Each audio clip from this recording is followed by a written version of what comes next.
Apa ciri kepemimpinan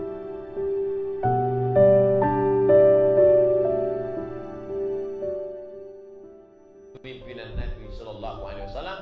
The right man and the right place.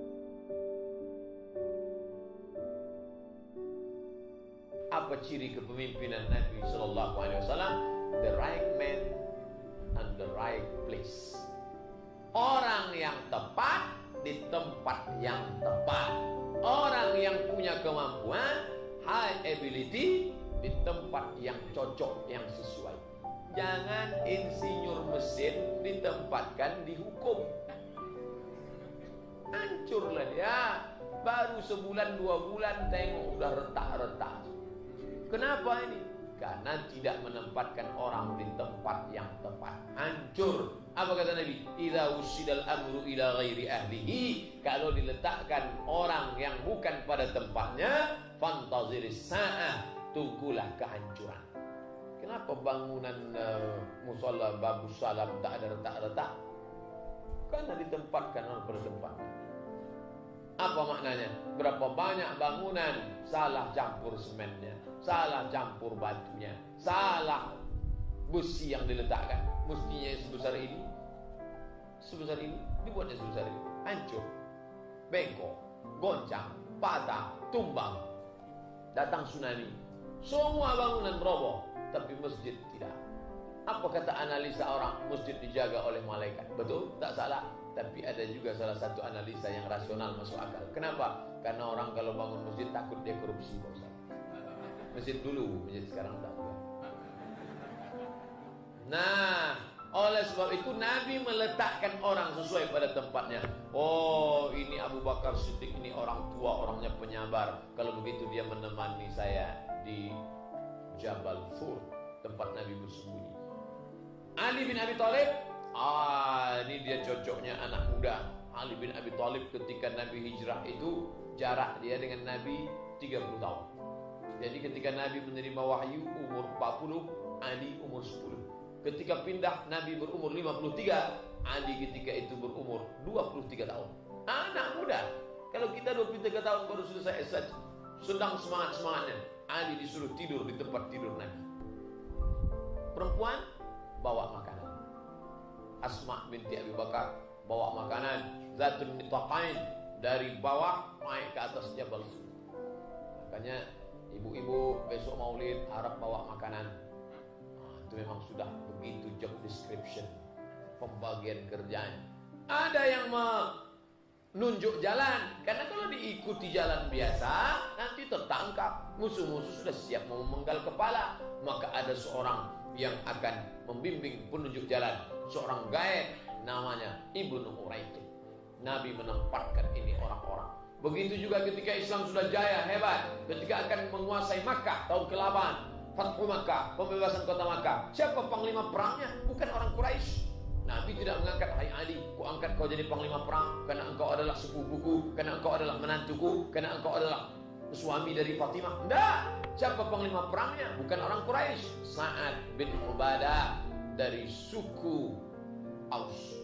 Sa'ad bin Ubadah. Orang Madinah itu sukunya 2, Al-Aus dengan Al-Khazraj. Diangkat kepala suku perang, kepala panglima perang dari suku Aus. Dia jadi panglima perang. Nabi menempatkan orang sesuai dengan kemampuannya. Begitu sampai di kota Makkah, dibersihkan Makkah, hancur semua patung-patung berhala. Lata, Uzza, Manat, Hubal, Jibti, Tawud, Naham. 360 berhala. Hancur semua. Naik Bilal bin Abi Rabah ke atas Ka'bah mengumandangkan azan. Kenapa Bilal? Bilal yang berkulit hitam, budak, hamba saya, miskin. Zaman dulu itu tidak ada apa-apanya. Naik Bilal, Allahu Akbar, Allahu Akbar. Apa kata orang Arab jahiliyah menengok Bilal azan? Alhamdulillah bapakku sudah mati sehingga tidak melihat burung gagak hitam azan. Mereka dibuatnya kotak-kotak. Kotak yang paling tinggi VVIP Arab Quraisy, nomor 2 VIP Arab tapi tidak Quraisy, nomor 3 kelas ekonomi non Arab, orang Persia, orang Romawi, Nomor 4, berkulit hitam. Nomor 5, budak. Bukan budak dari Bengkalis, itu budak Melayu. Budak, hamba sahaya. Dijual beli macam barang, dikotak-kotakkan manusia. Ketika Nabi SAW datang, tidak lagi ada. Kullukum min Adam, semua kalian dari Adam. Wa Adam min turab, Adam dari tanah. La farqa bainal Arabi wal Ajam, tak ada beda antara yang Arab dengan non-Arab. Wal farqa bainal abyad wal aswad, tak ada beda antara kulit putih dengan kulit hitam. Kullukum min Adam, semua kalian dari Adam. Wa Adam min turab, dan Adam dari tanah. Dari tanah akan balik ke dalam tanah, akan mati dimakan cacing tanah. Waktu hidup pun sudah bau tanah. Islam mengajarkan semangat orang ditempatkan di tempat yang sesuai dengan kemampuan. Nah, sekarang siapa yang mengamalkan ajaran itu? Orang Barat. Walaupun kulitnya hitam, rambutnya macam sumbu kompor, diangkat menjadi menteri luar negeri. Bayangkan itu, menteri luar negeri. Siapa namanya? Condoleezza Rice. Dulu Condoleezza Rice. Setelah Madeleine Albright, lalu kemudian ada menteri laki-laki, habis itu menteri perempuan, hitam macam pantat kuali kulitnya. Tapi otaknya cerdas, diangkat jadi menteri luar negeri. Puncak Amerika naik presiden hitam, Obama. Hitam, Obama berkulit hitam dari Kenya, bapaknya Islam, emaknya non Muslim, dia ikut agama emaknya. Maka hati-hati, saudaraku yang Muslim, kalau kau menikah dengan perempuan non Muslim, itu walaupun cantik nanti anak akan ikut emaknya. Tapi kalau dia mau masuk Islam, mualaf, bagus. Tapi kalau tidak, masih banyak lagi orang muslimah walaupun agak kurang-kurang cantik dah. Nah, maka Islam mengajarkan kau bisa apa. Dulu orang punya CV, kurikulum vitae, panjang sekali namanya. Nama, tempat tanggal lahir, S1, S2, S3, S4, postdoktoral, training di mana, luar negeri dan ini. Dulu banyak, sekarang enggak. Kamu bisa apa? Untuk apa detail panjang tak bisa apa-apa? Untuk apa kartu nama hampir sebesar amplop? Tapi tak bisa apa-apa.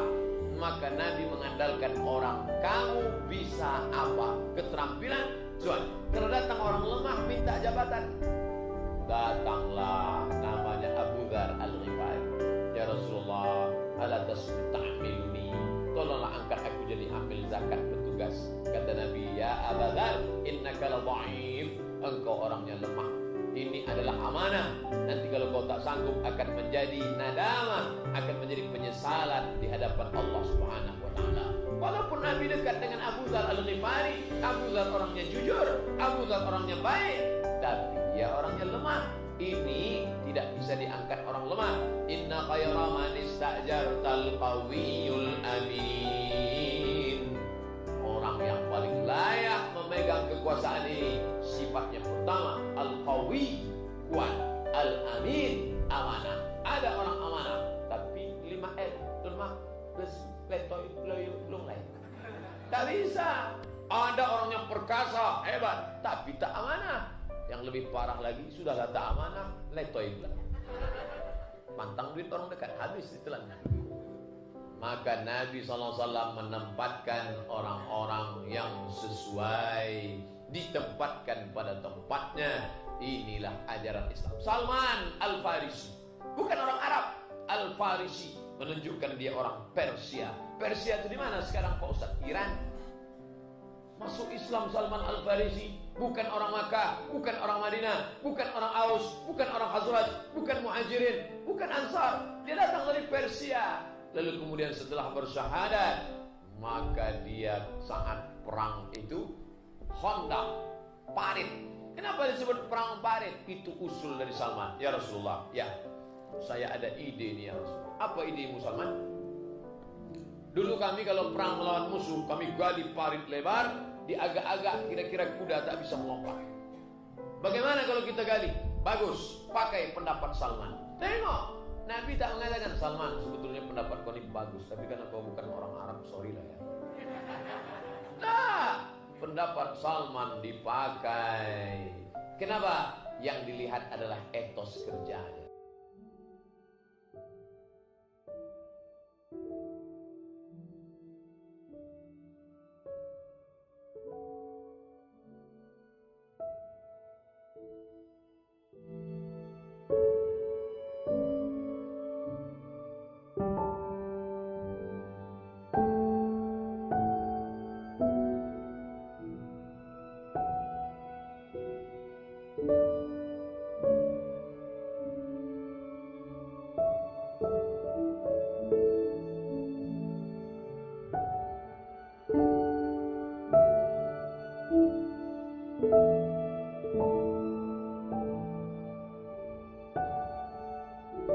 Tuhan.